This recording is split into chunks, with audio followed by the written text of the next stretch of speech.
तो चलिए आज बात करते हैं एक बहुत ही पुराने और कह सकते हैं शक्तिशाली विश्वास के बारे में। नजर, यानी कि बुरी नजर। ये एक ऐसी मान्यता है कि अगर कोई जलन से, ईर्ष्या से हमें बुरी तरह घूर ले, तो असल दुनिया में हमारा बुरा हो सकता है, दुर्भाग्य आ सकता है। ये जो कहावत है ना, ये एक बड़ा गहरा माहौल बना देती है। ये बताती है कि ईर्ष्या की जो विनाशकारी शक्ति है वो कितनी ज्यादा हो सकती है, इतनी कि कोई भी ताकत या सफलता उसके सामने टिक नहीं सकती। इस बात की गहराई को और अच्छे से समझने के लिए आइए एक कहानी सुनते हैं। मिलते हैं कहानी के मेन कैरेक्टर से, अनिल मल्होत्रा, एक टॉप का बिजनेसमैन जिसके पास आप समझिए सब कुछ था।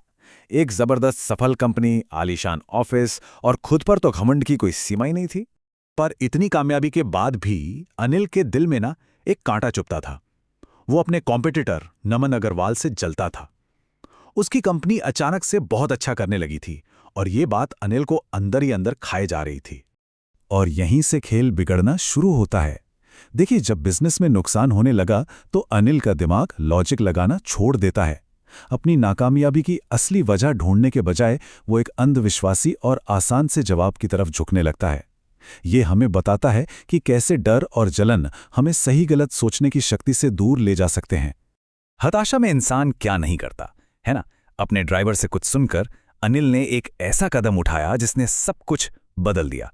वो रात के अंधेरे में पहुंच गया शमशान घाट, एक अघोरी से मदद लेने। और अघोरी के शब्द सच में रोंगटे खड़े कर देते हैं। वो सीधे अनिल के दिल के अंदर की बात कह देता है। वो देख लेता है कि अनिल मदद नहीं, बदला चाहता है। उसकी मंशा किसी की बर्बादी है, अपनी रक्षा नहीं। तो अघोरी ने उसे एक उपाय दिया, मिट्टी और राख। मतलब सोचिए कितनी भयानक चीजों से बनी एक छोटी सी गुड़िया, और यही गुड़िया अनिल के विनाशकारी प्लान की चाबी बनने वाली थी। फिर अघोरी ने उसे कुछ नियम बताए, बड़े ही अजीब और डरावने। पर जो सबसे जरूरी और खतरनाक नियम था वो जुड़ा था डर से। और ये चेतावनी आगे की कहानी के लिए बहुत अहम साबित होने वाली थी। मतलब सीधा सा हिसाब था, इस खेल में डर की कोई गुंजाइश नहीं है। अगर डरे तो खेल वहीं खत्म। ये एक ऐसा नियम था जिसे तोड़ने का अंजाम बहुत भयानक होने वाला था। और फिर अगले कुछ हफ्तों में वो हुआ जिसका अनिल को इंतजार था। अभिशाप ने अपना काम करना शुरू कर दिया और इसका असर बहुत ही विनाशकारी था, क्योंकि नमन की जिंदगी बिखरने लगी थी।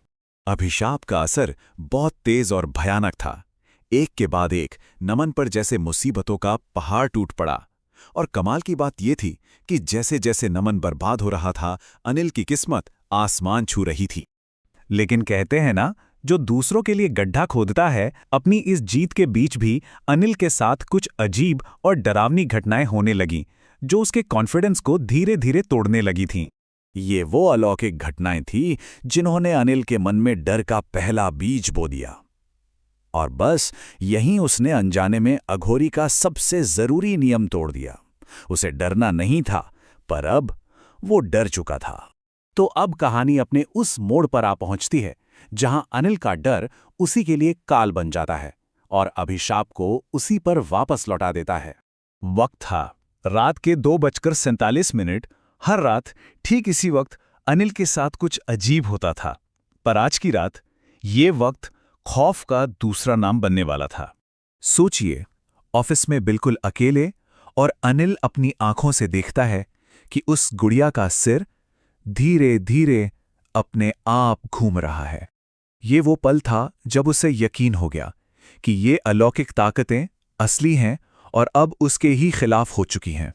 और फिर आता है कहानी का सबसे बड़ा, सबसे चौंकाने वाला ट्विस्ट। गुड़िया पर लगी तस्वीर बदल चुकी थी। अब उस पर अनिल की अपनी तस्वीर थी। मतलब अनिल अब अभिशाप चलाने वाला नहीं, बल्कि खुद उसका निशाना बन चुका था। और उसी पल कमरे में अघोरी की आवाज गूंजती है, वही चेतावनी जो उसने नजरअंदाज कर दी थी। और अब ये आवाज उसके डर को और भी बढ़ा रही थी। बस इसके बाद तो अनिल का पतन तय था। कंपनी दिवालिया, सारी जायदाद जब्त, और वो खुद सड़क पर एक भिखारी बन गया था।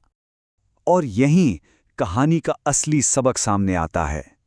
जिस आदमी को अनिल ने बर्बाद करना चाहा, वो उसकी सबसे बड़ी हार के पल में उसके सामने आ खड़ा होता है। नमन के शब्द, ये पूरी कहानी का नजरिया ही बदल देते हैं।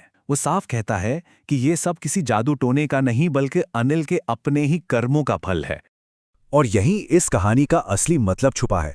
नज़र के दो मतलब हैं, एक जो हम मानते हैं कि किसी और की बुरी नज़र है, और दूसरा हमारा खुद का विनाशकारी नज़रिया, हमारी अपनी ईर्ष्या जो हमें अंदर ही अंदर खा जाती है। अनिल के मामले में असली बुरी नज़र किसी और की नहीं बल्कि उसकी अपनी ही थी। कहानी का जो अंत है वो एक तरह से काव्यात्मक न्याय है। ये दिखाता है कि अनिल की जो विनाशकारी जलन थी, आखिरकार उसी ने उसे भस्म कर दिया। तो आखिर में सवाल यही बचता है, अनिल को सच में किसने बर्बाद किया? किसी अघोरी के जादू टोने ने या फिर उसकी अपनी ही जलन ने?